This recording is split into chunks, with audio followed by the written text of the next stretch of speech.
Bismillahirrahmanirrahim. Alhamdulillahirabbil alamin wassalatu wassalamu ala asyrafil anbiya'i wal mursalin sayyidina Muhammadin wa ala alihi wa sahbihi ajma'in. Wa ba'du. Qala Allah Ta'ala wa huwa asdaqul qailin. Bismillahirrahmanirrahim. Wal 'asr innal insana lafi khusr illa alladhina amanu wa 'amilus solihati wa tawassaw bil haqqi wa tawassaw bis sabr.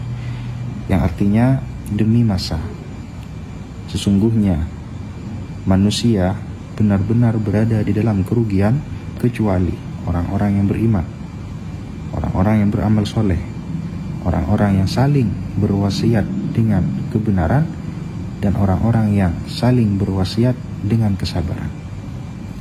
Surat Al-Asr, mari kita membahas surat tersebut dari sisi sumpahnya.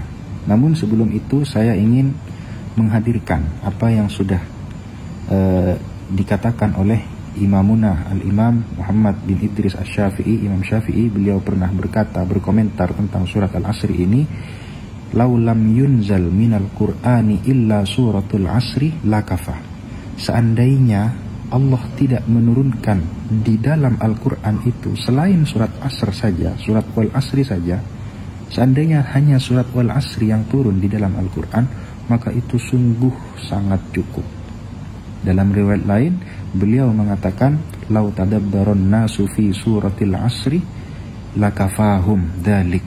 Seandainya manusia mau berangan-angan tentang surat Wal-Asri, seandainya mau bertadabbur dalam surat Wal-Asri saja, maka niscaya itu sudah sangat cukup bagi kehidupan mereka, bagi kehidupan keislaman mereka, bagi kehidupan keimanan mereka. Itu sudah sangat cukup. Nah, apa yang menyebabkan Imam Syafi'i mengatakan hal tersebut? Maka tentu kita tidak bisa sampai terhadap apa yang menjadi pikiran Imam Syafi'i mengatakan hal tersebut, sebab ilmu kita dengan ilmu Imam Syafi'i tentu jauh berbeda. Cara pandang beliau, cara menalar beliau tentang surat ini tentu jauh lebih luas, lebih tinggi daripada apa yang bisa kita pahami atau bisa saya sampaikan. Nah, maka untuk sedikit membuka cakrawala pemahaman kita tentang surat Wal-Asri menggunakan versi Imam Syafi'i ini, maka kita coba memahami surat Wal-Asri ini dengan pemahaman yang digunakan oleh para ulama-ulama kita, para mufassir-mufassir yang ditulis dalam kitab-kitab mereka tentang surat Wal-Asri ini. Nah, maka yang pertama, kita coba gali surat Wal-Asri ini dari sisi sumpahnya dulu. Allah Subhanahu wa Ta'ala di dalam Al-Quran sering menggunakan kalimat-kalimat yang berawalan dengan sumpah. Kenapa? Karena jika Allah menggunakan sumpah, berarti Allah sedang ingin meyakinkan seseorang tentang hal yang sedang dibahas, atau Allah sedang menjadikan sesuatu yang dibahas tersebut merupakan sesuatu yang urgen, sesuatu yang sangat penting untuk diketahui, dan tidak boleh seseorang terlewatkan dari memahami isi kandungan hal yang akan dibahas oleh Allah Subhanahu wa Ta'ala di dalam Al-Qur'annya tersebut. Oleh sebab itu, Allah menggunakan sumpah di dalam ayat-ayat suci Al-Quran. Seperti Allah Subhanahu wa Ta'ala biasanya bersumpah menggunakan tempat, menggunakan waktu, atau menggunakan umur Nabi Muhammad SAW, atau menggunakan benda-benda alam yang bebas. Hal-hal tersebut bebas Allah gunakan. Namun dalam konteks sumpah ini perlu kita ketahui bahwasanya Allah Subhanahu wa Ta'ala itu bebas bersumpah menggunakan apa saja. Padahal kita sebagai manusia itu sebenarnya dilarang untuk bersumpah menggunakan hal-hal yang digunakan oleh Allah Subhanahu wa Ta'ala untuk bersumpah. Kenapa? Karena makna dari sumpah sendiri adalah mengagungkan sesuatu. Seseorang bersumpah itu menggunakan sesuatu yang menurut orang yang diajak bicara itu sesuatu yang agung. Maka sebagai umat Islam, kita semua jika bersumpah, maka harus bersumpah menggunakan sesuatu yang disepakati agung, dan tidak boleh ada yang meremehkan sesuatu tersebut. Sehingga hal-hal yang berkaitan dengan sumpah itu tidak boleh diterobos, tidak boleh dilanggar. Sebab jika melanggar sumpah berarti melanggar sesuatu yang diagungkan oleh agama Islam. Oleh sebab itu, jika kita bersumpah, maka kita dihadirkan lafaz-lafaz sumpah menggunakan wallahi atau billahi atau tallahi, dan hal-hal yang bersifat Allah subhanahu wa ta'ala, hal-hal yang tentang Allah seperti warabbil ka'bah, seperti walladzi banal ka'bah, seperti walladzi khalaqal arda was samawat, dan seterusnya. Demi zat yang menciptakan langit bumi, demi zat yang menciptakan ini itu, demi Allah, demi sifat-sifat Allah, dan seterusnya. Nah, kenapa kok kita bersumpah menggunakan lafaz-lafaz tersebut? Karena kita mengagungkan Allah subhanahu wa ta'ala, dan Allah adalah zat yang dianggap agung oleh seluruh manusia, dan memang sejatinya dialah zat yang maha agung. Oleh sebab itu, jika seseorang bersumpah, maka dilarang untuk melanggar sumpah tersebut, karena jika dia melanggar berarti dia menabrak sebuah keagungan yang disepakati oleh seluruh makhluk. Nah, oleh sebab itu Allah subhanahu wa ta'ala melarang kita untuk bersumpah menggunakan selain namanya yang suci, namanya yang agung. Kenapa?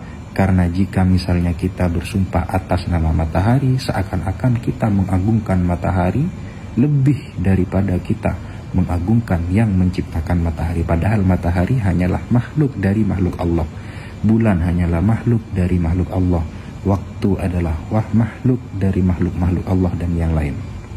Nah, kemudian Allah subhanahu wa ta'ala, ini khusus untuk Allah, dia jika bersumpah bebas menggunakan apa saja.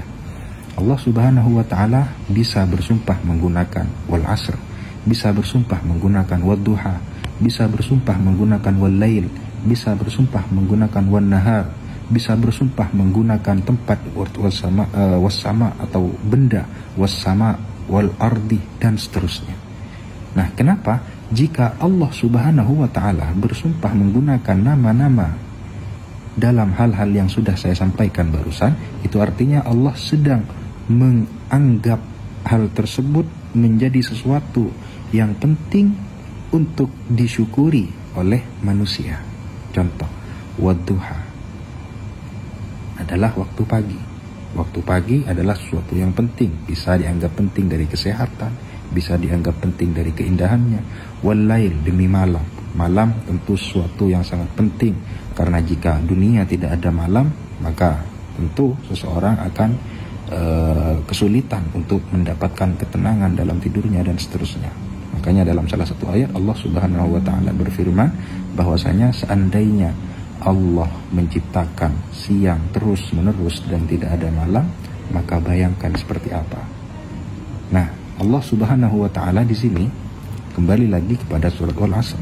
Allah bersumpah menggunakan kata asr, dan biasanya Allah subhanahu wa ta'ala ketika bersumpah, dia kadang bersumpahnya menggunakan wa, menggunakan kalimat waw, demi. Tapi kadang Allah subhanahu wa ta'ala bersumpah dengan menggunakan kalimat yang tidak bersumpah. Contohnya, la uqsimu bihadzal balad, aku tidak bersumpah dengan negara ini. Fala uqsimu biwaqi'in nujum, aku tidak bersumpah dengan posisi-posisi bintang. La uqsimu biyaumil qiyamah, aku tidak bersumpah dengan hari kiamat.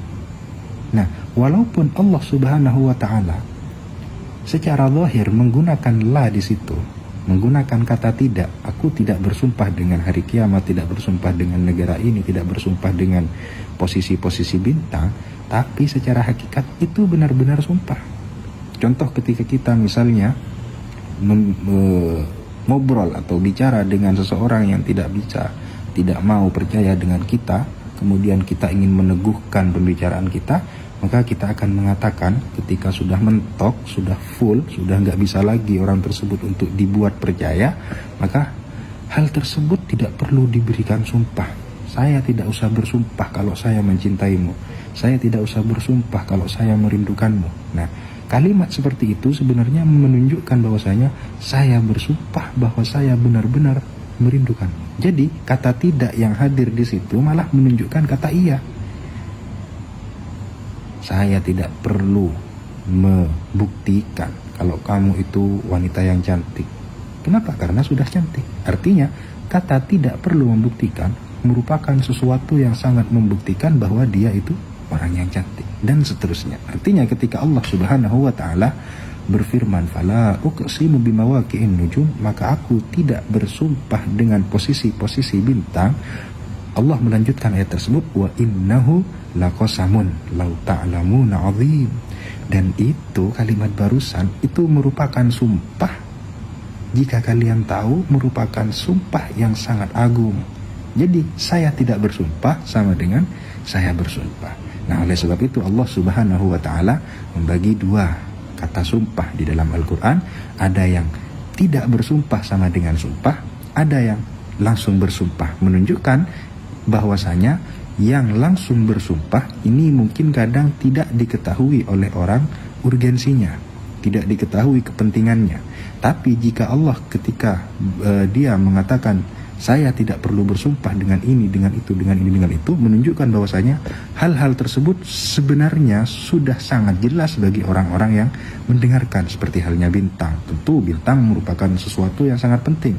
Seperti halnya la uqsimu bihadzal balad, tidak perlu Allah Subhanahu wa ta'ala bersumpah menggunakan Mekah, karena Mekah semua orang tahu bahwa Mekah adalah tempat yang sangat diagungkan oleh Allah, sampai-sampai dinamakan Al-Baladil Haram, karena di situ ada Ka'bah, karena di situ dilahirkan Nabi Muhammad SAW, dan seterusnya. Itu yang pertama. Jadi Allah Subhanahu wa ta'ala ketika mengatakan wal asri, ini berarti menunjukkan bahwasanya hal-hal yang akan disampaikan oleh Allah ini mungkin kadang seseorang atau beberapa orang atau manusia mungkin kadang jarang yang mengetahui, atau mungkin merupakan sesuatu yang terlewatkan di benak manusia. Oleh sebab itu Allah menggunakan sumpah biasa, tidak usah pakai la. Wal asri, demi al-asr. Apa al-asr ini? Al-asr